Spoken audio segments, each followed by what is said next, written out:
Environmental pollution means the fouling of the natural world in which people, animals, and plants live. It is the spoiling of land, water, and air by smoke, chemicals, waste materials, and other harmful substances. The problem of pollution is not a new one. In the Middle Ages also, most towns were dirty. Water supplies were foul, and diseases spread very quickly. But then, the main cause of the pollution was ignorance and illiteracy. Now, these causes have been removed to a great extent. Yet, the problem of pollution still exists. In fact, the problem has become more serious than ever before. Now, it is not the result of any ignorance or illiteracy. It is the result of man's greed, selfishness, and carelessness. The pollution of land is due to the increasing quantities of industrial and household waste. Every day, the factories produce new and different kinds of goods for people to buy. The old ones are thrown out with the household rubbish. Burning this refuse pollutes the air. Dumping it in rivers and seas pollutes the water. Tipping it on land makes an unpleasant sight and also takes up much valuable space. Getting rid of plastics is particularly difficult. After some time, wood and paper decay through the action of bacteria, but plastics never decay. The more we throw away, the more litter is produced. Look at any garbage dump.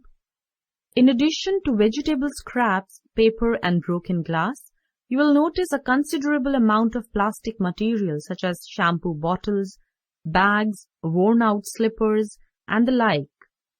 Vegetable scraps and paper are biodegradable, but glass and plastics continue to accumulate and pollute the environment. Plastic is often taken for food by birds, animals, and fish, leading to their death.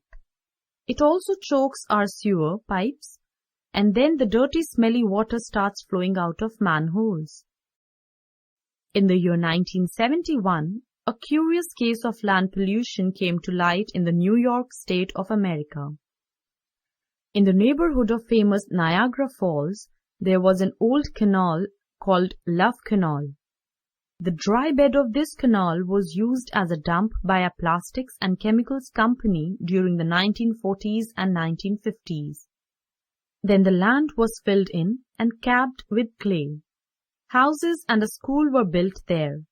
In 1971, poisonous chemicals, such of which could cause cancer, were seen leaking through the clay. Love Canal became a terribly dangerous area to live in, and people had to move away. Over $20 million had to be spent in stopping the leaks. The world's oceans have been used as dustbins. Millions of tons of rubbish is being dumped into the seas every year, harming marine life. If too much sewage is poured into the seas, lakes, and rivers from sewers, the water can no longer dilute it. All the oxygen is used up and the fish die. The bacteria which normally break down the sewage into harmless substances also die. Only harmful bacteria which do not need air remain, and these become the cause of disease. Smoke from factory chimneys and exhaust fumes from motor vehicles pollute the air and cause many deadly diseases.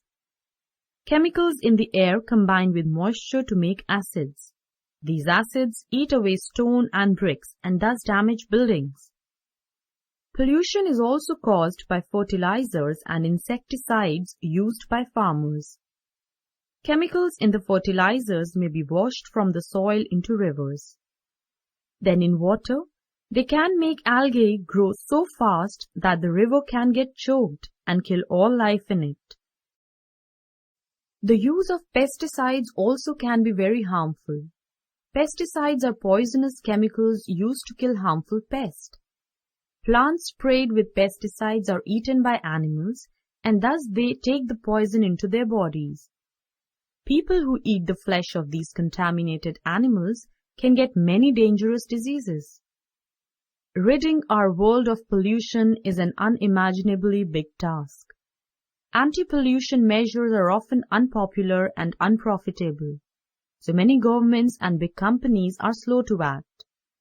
People like the idea of reducing pollution, but not when it affects their way of life.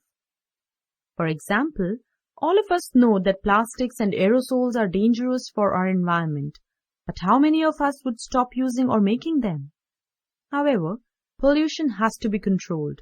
Otherwise, one day our earth will become so polluted that no life would be possible on it. Pollution is a global problem, and all of us living on this globe will have to fight it individually as well as unitedly. I just can't help but wonder why none of us does ever try to find a safer, better way to put our poisonous waste away.